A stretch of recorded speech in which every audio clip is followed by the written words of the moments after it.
Hoje nós vamos gravar aqui mais uma entrevista dos vídeos que serão lançados antes do nosso evento de Sabores e Saberes. Para quem não sabe, Sabores e Saberes ele vai acontecer nos dias 16 e 17 de setembro. E esse ano ele vai ser um evento completamente online, assim como ano passado. Hoje nós estamos aqui com a Letícia Massula, cozinheira, apresentadora, chefe, mineira, São Paulista também. Letícia, você quer se apresentar também? Ô, Felipe, é uma alegria estar aqui falando com vocês, né? Já ansiosa para ver o evento. Como você disse, sou Letícia, né? Eu sou cozinheira. Essa, na verdade, é a minha segunda formação. Eu sou daquelas pessoas que fez um duplo mortal carpado, né? Eu sou advogada de formação, trabalhei 12 anos como advogada na área dos direitos humanos, especificamente na questão de gênero, né? Trabalhei em algumas organizações não governamentais feministas, e depois de 12 anos mudei tudo e fui ser cozinheira, que é uma coisa que, na verdade, eu sou desde criança, né? Sou de uma família que tem uma tradição e cultura alimentar muito forte, né? Vem de uma região que cozinhar é uma coisa tão natural para a gente, assim, que eu não me lembro de aprender a cozinhar, eu me lembro de cozinhar desde sempre. E vim morar em São Paulo na década de 80, né, com a minha família. Né, antes tinha morado em muitos lugares de Goiás, né, no norte de Goiás também, onde hoje é Tocantins, e fiquei durante 20 anos, mais ou menos, no estado de São Paulo, né, primeiro no interior, depois vim para a capital. E, nossa, na verdade, 40 anos. Só aqui na capital, 20, meu Deus. E agora, nos últimos 4 anos, eu voltei lá para Goiás, para o Cerrado, porque eu tinha uma necessidade de fazer essa conexão. Fiquei 4 anos morando em Goiás, né, em Pirinópolis, e estou de volta há menos de 2 meses aqui para São Paulo. Então, estou me readaptando me readaptando à desvairada, né? Que essa cidade é isso mesmo, essa Pauliceia desvairada, que eu gosto também. Então, estou aqui há 4 anos, estou aqui há 2 meses de volta, depois de 4 anos de imersão no Cerrado. Você é cozinheira, acho que principalmente por paixão, né? E teve contato com vários biomas pelo Brasil. Como é que é o seu trabalho com relação a frutas, legumes e verduras? Olha, isso é uma coisa, verduras, legumes e frutas, para mim, é o meu grupo alimentar favorito, assim. E isso desde criança, né? Eu gosto muito, eu era aquela criança do brócolis, né? E acho que também por ter uma tradição em casa de sempre ter horta. Meu pai tem um dedo muito verde, a mãe dele também tinha, então, assim, o lado do meu pai sempre teve essa coisa de plantar. Então, a vida inteira, quando a gente morou em Goiás, e mesmo quando a gente mudou para o interior de São Paulo, sempre teve uma horta muito farta em casa. Hoje eu dou muita risada assim do meu pai, porque e vendo assim todos os movimentos hoje, meu pai na década de 80, a gente morava em Tocantins e ele fazia horta urbana, ele andava de bike, né? Eu brincava assim, a gente morou em vários lugares porque ele tinha uma coisa, sem ser, mas ele era uma coisa meio médico sem fronteiras, sabe? Ele é médico e ele gostava mesmo de ir para o interior e ele tinha um primo que tinha um aviãozinho. E aí, a época que a gente morou na região do Araguaia, ele ia para o Xingu de avião com esse primo. Então, assim, e a vida inteira sempre teve horta em casa, sempre teve essa coisa com o solo. Então, para mim, sempre foi meu grupo alimentar favorito. Quem é criança do interior, principalmente assim do sertão, né? A gente tem uma relação muito forte com fruta também, né? Porque, pelo menos na minha infância, eram assim, os, os doces, né, que a gente tinha, assim, aquela coisa, aquele prêmio, né, sempre foi fruta. Então, eu tenho uma coisa muito forte, uma ligação muito forte com coletar fruta, né, de sair no meio do bioma, o meu companheiro até brinca, assim, que eu tenho olho de passarinho, né? Onde eu tô olhando o que é de comer, e isso é desde pequena, por conta dessa cultura familiar e dos lugares que eu morei, né? E aí, como cozinheira, sempre foi um grupo alimentar que eu gosto muito de trabalhar. E, lógico, tem a coisa toda de ser saudável, não sei o quê, mas além disso, é pelo sabor mesmo, né? Eu gosto muito, eu acho que é a maior diversidade de sabor que a gente tem, a maior complexidade. Eu gosto muito de trabalhar com os sabores e com as texturas de legumes e vegetais e frutas, né? E aí, por conta disso, aconteceu uma coisa muito engraçada, porque eu sou daquelas, assim, eu amo feira, eu amo mercado, né? Como boa cozinheira, e sempre, desde criança, né? Ia com a minha avó fazer compra na feira, sempre. Eu sempre tive essa cultura de ir, de conversar com o feirante, de... Eu falo, assim, que aí depois, quando eu virei cozinheira profissional, se for me perguntar a melhor coisa da, da profissão é justamente essas relações que você faz com os fornecedores, né? Então, eu sou aquela que sempre gosto de ficar amiga do feirante, amiga de quem me fornece comida, né? Então, uma relação assim de fidelidade muito forte. E aí tinha um feirante que eu sempre comprava dele, e eles sabiam que eu era cozinheira, né? Que chefiava na época uma cozinha. E aí eu um dia falei, eu trabalhava muito com carne, né? Trabalhei algum tempo, 4 anos, chefiando um açougue do produtor, né? E ele sabia, e aí eu solto para ele um dia, para ele e para as irmãs, porque é uma família que produz, né? Falei, não, mas a minha comida favorita é salada. Eles ficaram meio chocados. Como assim sua comida favorita é salada? Falei, minha comida favorita é salada. Aí foi muito engraçado, eles trabalham com as sementes de uma empresa alemã de hortaliças, alemã não, uma empresa holandesa de hortaliças, muito legal, assim, e que, assim, são todas, eles têm uma diversidade muito grande de sementes, e nada transgênico, é tudo mesmo seleção natural, aquela coisa de holandês com verdura, com leguminosa. E eles têm um projeto internacional de dentro dessa empresa que chama Love My Salad. E aí eles têm embaixadores nos vários países do Love My Salad. E aí, a hora que o Jorge, que é esse produtor, que é um dos melhores produtores com essas sementes, né? Porque eles também fazem um trabalho de campo junto aos produtores, é um projeto muito legal.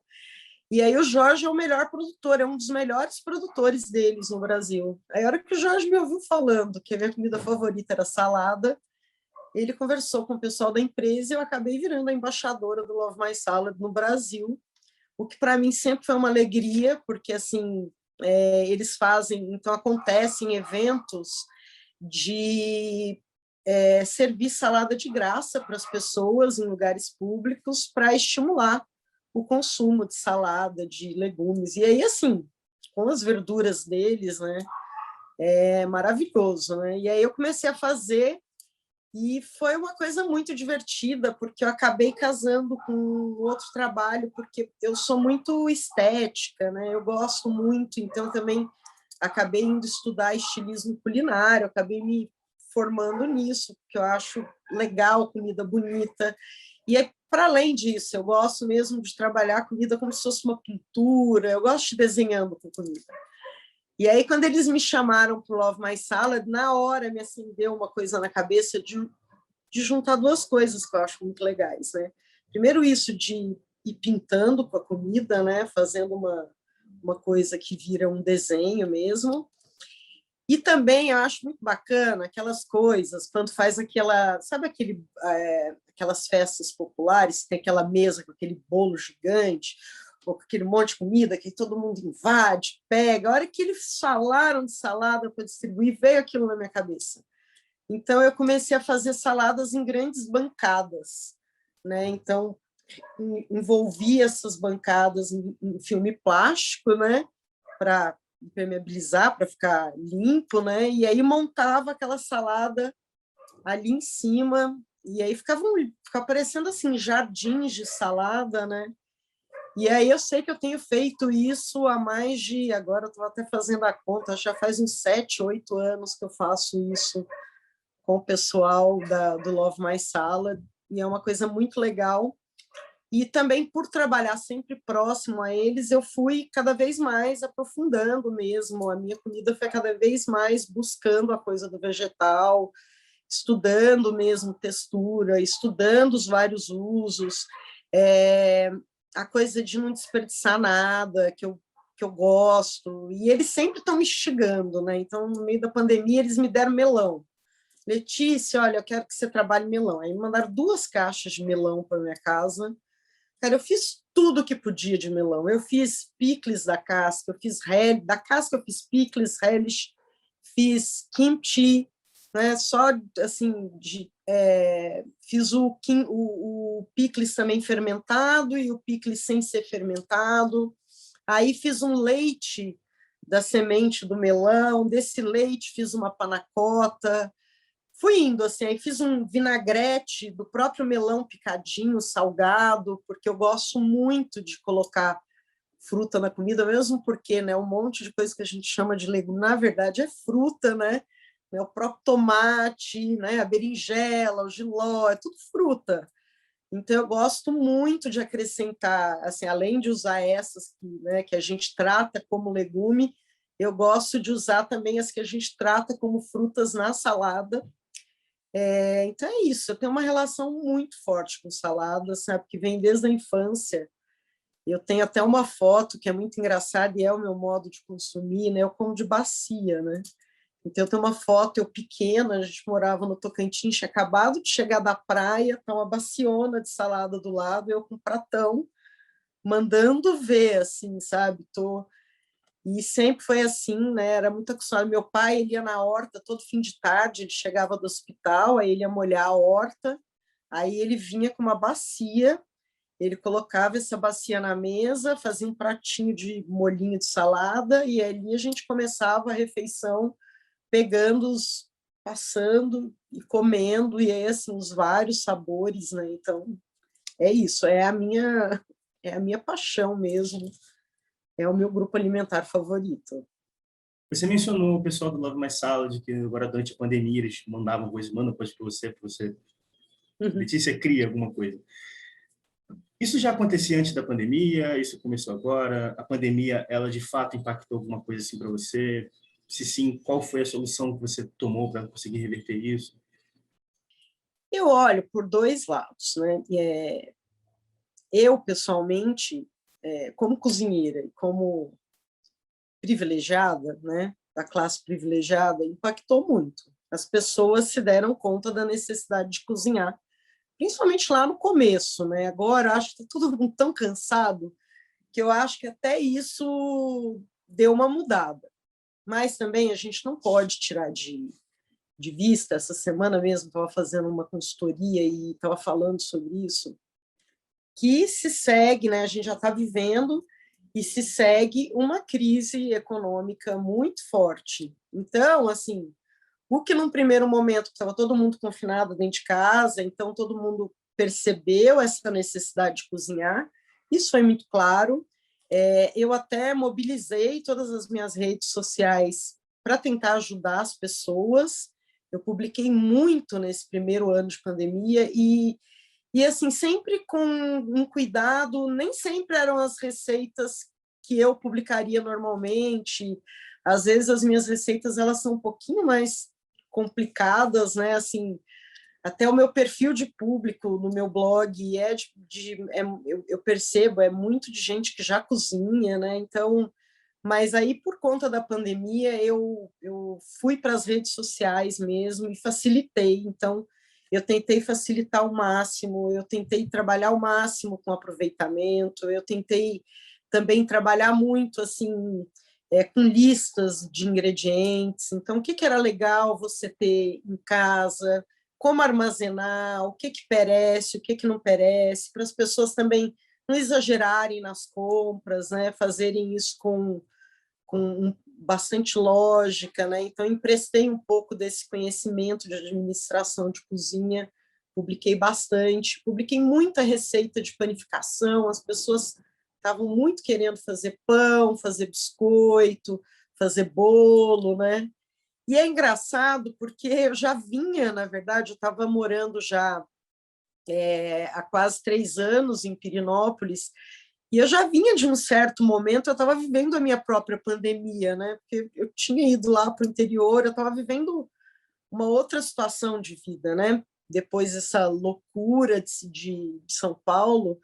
E lá, uma das primeiras coisas, assim, eu tive que começar a fazer meu próprio pão, porque eu não tinha um pão tão legal na cidade. Então, eu já vinha num movimento, assim, de coisas que eu nem era tanto de fazer. Eu nunca fui tão da confeitaria, não sou tão fã. É muito engraçado, assim, as pessoas se chocam, mas eu não sou fã de pão.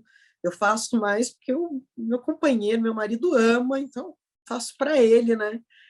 Eu sou mesmo uma louca do vegetal, assim, o meu snack no meio do dia, assim, o meu petisquinho, meu lanchinho é uma bacia de salada, né? Ou é uma bacia de legume, ou é uma bacia de fruta, eu gosto disso, mas tive que aprender, e aí quando veio a pandemia eu pude compartilhar muito disso que eu tinha ficado, né, durante esses anos lá trabalhando, fiquei trabalhando muito com fermentado, e eu vi que as pessoas estavam muito nessa coisa, né? Muitos alunos meus me mandaram mensagens, isso foi bacana, nossa, queria te agradecer por tudo que eu aprendi com você, né? Quem fez os meus cursos, eu tinha uma linha de curso que chamava Comida Sem Estresse, que eram comidinhas até 20 minutos, né? Então, quem fez o Comida Sem Estresse, todo mundo deu retorno, e isso foi muito legal, né? E eu acho que, assim, é uma tendência, vai seguir por conta dessa crise econômica, né? Mesmo depois que a gente suspender o isolamento, né? Que todo mundo tiver vacinado, sabe-se lá Deus quando, né? Porque, enfim, as instituições, quando falham, a gente sente no corpo, né? Mas quando todo mundo estiver vacinado, espero que até o final do ano, a gente vai estar numa super crise econômica, né? Então, também eu acho que vai continuar essa tendência de cozinhar em casa, né? Porque comer fora é caro, né? E principalmente para famílias maiores, né? Famílias com 2, 3 filhos, nossa, vai ficar quase inviável sair com a família inteira para almoçar fora, mesmo sendo no final de semana. Então, eu acho que é uma tendência continuar cozinhando. Mas tudo isso que eu falei foi aquilo que eu comentei no começo. Eu sou privilegiada falando de quem tem privilégio. O outro lado dessa pandemia e que me impacta demais é a fome, né? Então a gente está vivendo novamente um surto de fome no Brasil, né? Nós voltamos para o mapa da fome. Aqui em São Paulo está assustador, acho que no Rio de Janeiro também deve estar. Então, o número de pessoas morando na rua, o número de pessoas em situação de insegurança alimentar, né? Então, eu acho assim que a gente precisa discutir isso, sabe? Eu acho que quem trabalha na área, quem trabalha com alimentos e bebidas, eu acho que assim é discutir isso, é se posicionar politicamente, né? Assim como cozinheiros, chefes, pesquisadores, estudantes, o pessoal da nutrição, sabe, é mais que hora de se posicionar. Acabou de sair um relatório sobre a indústria de alimentos, que a gente está comendo glifosato num monte de alimento super processado. Então, assim, a gente tem a questão da água, a privatização da água está cada vez mais séria. Então, acho que esse momento pandêmico, esse agravamento da fome no Brasil, é hora da gente se posicionar, é hora da gente discutir isso de uma maneira muito séria, é hora da gente pautar isso. Em cada momento que a gente vai falar publicamente, eu acho que isso tem que ser pautado, entendeu? Porque acho que a gente não pode se furtar de trazer essa pauta, e principalmente que a gente tenha alimento de qualidade, né? E aí volta nos vegetais, nas frutas, que a gente tenha acesso a vegetais, às frutas, que a gente tenha acesso à cadeia alimentar, que a gente também beneficie quem está lá na ponta, quem está produzindo, que isso também seja o sustento dessa família com dignidade. Então, sabe, pensar nessa cadeia inteira, eu acho que mais que nunca isso está na pauta e isso deveria ser tendência, né, dentro do meio de alimentos e bebidas. Mesmo porque, né, eu acho que eu gosto sempre de dizer isso, sempre ressaltar, quando a gente fala dos superprocessados, eles vão ter né, da indústria que no Brasil é um absurdo, assim, e como eles tentam, ano após ano, o lobby tentar tirar a normatização que tem, a legislação, todos os avanços que a gente consegue com relação a rótulos, a embalagens, né? Sempre uma luta, a gente tem que estar sempre atento, e uma coisa que pouca gente fala é depois o impacto na saúde pública que fica por país, né? Porque assim são transnacionais que chegam aqui, entregam alimento da pior qualidade possível, inclusive avançam na área das dietas restritivas, né? Então hoje a gente vê um monte de produto que na embalagem está falando tudo que as dietas restritivas estão pregando. Então, olha, isso é sem glúten, isso é não sei o quê, isso é não sei o quê, só para vender mais. É uma indústria enfim, que ganha em todo o espectro e que, no final, deixa um custo de saúde pública para o país, né? Então, assim, isso tem que estar na conta também. Então, assim, eles não estão produzindo bons alimentos. E quem que vai pagar a conta? Somos nós. Quem que vai pagar pelo surto de diabetes, de hipertensão, por causa de alimentos extremamente lotados de sódio, por conta do tanto de açúcar, então problema de... Enfim, todos os problemas, né? Quem que paga essa conta? Então, assim, já tem estudo relacionando câncer com glifosato, e agora a gente descobre um monte de alimento aí lotado de glifosato, que estão nas prateleiras do supermercado, né? Então, tudo isso depois vai cair na conta do SUS, né? Então, assim, eu acho que mais que nunca é hora da gente se posicionar quando fala de saúde, quando fala de comer alimentos saudáveis. Para mim é isso, sabe? E vai muito além de dietas, né? É de fato, sabe, se preocupar com a cadeia inteira, né? Isso tudo que você falou é meio que o tema do nosso evento agora, do Sabores e Saberes. E só para lembrar de novo, é 16 e 17 de setembro. A gente vai estar fomentando esse debate sobre saúde, sobre agrotóxicos, sobre tudo isso.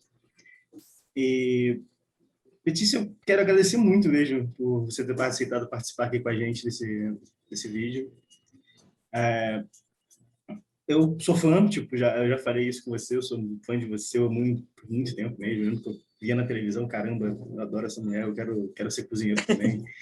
O tema de Sabores e Saberes desse ano é frutas, legumes e verduras, perspectivas e tendências, que está alinhado com o calendário para 2021 da FAO-ONU, que é o Ano Internacional das Frutas, Legumes e Verduras. Por favor, você pode deixar algumas considerações finais sobre a importância desse tema?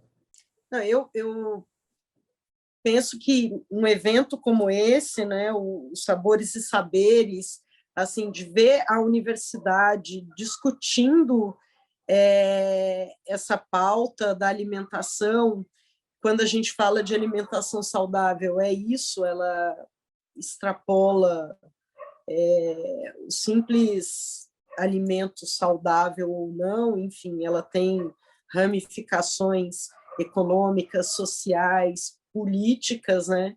Quando eu vejo essa pauta num encontro como esse, eu acho assim que é a universidade fazendo mesmo, cumprindo mesmo o seu papel de trazer essa discussão, de aprofundar essa discussão, de falar de onde vem a nossa comida, né? Eu acho que isso precisa muito ser dito, né? O Brasil ainda tem uma situação, ainda tem uma possibilidade de avançar pro lado correto do ponto de vista da agricultura, né? A gente ainda não segue um modelo tão devastador como o modelo estadunidense, né? A gente tem avançado na questão agroflorestal bastante, então eu vejo assim uma possibilidade de virar esse jogo, a maneira de produzir no Brasil. Eu tenho visto cada vez mais a possibilidade de jogar, de virar esse jogo mesmo, de se discutir mais. Eu acho que esse momento pandêmico foi propício para isso, né? Assim, para a gente voltar a essas discussões, infelizmente por um motivo horrível, né? Que é a gente voltar para o mapa da fome, a gente voltar para a situação de insegurança alimentar. E aí eu acho que um evento como esse, pautar essa discussão, pautar o consumo de frutas, verduras, legumes, pautar essa coisa da cozinha, de cozinhar em casa, pautar a cultura alimentar de cada povo, eu acho que isso é a pauta do momento mesmo, é isso que a gente precisa, trazer mesmo isso para a discussão acadêmica e depois levar de volta como devolutiva para a sociedade. Então, fiquei muito feliz com o convite. Com certeza, no dia 16 e 17 de setembro, vou acompanhar. Eu acho que é isso mesmo, é o papel da academia, estar nesse momento, nessa discussão. Né? A gente precisa novamente discutir alimentação, também sob a perspectiva da fome, também sob a perspectiva da má alimentação, né, da alimentação nem um pouco saudável, dos superprocessados, também discutir uma perspectiva que cada vez mais chega próxima, né? Porque, como eu disse, a gente imita muito o modelo estadunidense, é daí que eu tenho medo dos desertos alimentares, né? E que acabam acontecendo nas comunidades mais periféricas. Isso já tem um pouco, se a gente observar nos grandes centros, quanto mais periférico, menor a oferta de vegetais, de legumes, de frutas, né? Então, maior a oferta de superprocessados. Então, assim, eu acho que é super pertinente e necessário essa discussão nesse momento. Então, queria agradecer demais o convite e dizer que dia 16 e 17 de setembro a gente vai estar junto para conversar mais, aprofundar um pouco mais sobre esse tema. Muito obrigada. Bom, Letícia, gostaria de agradecer em nome de toda a equipe organizadora do Sabores e Saberes, e a gente está esperando você nos dias 16 e 17 de setembro, no nosso evento.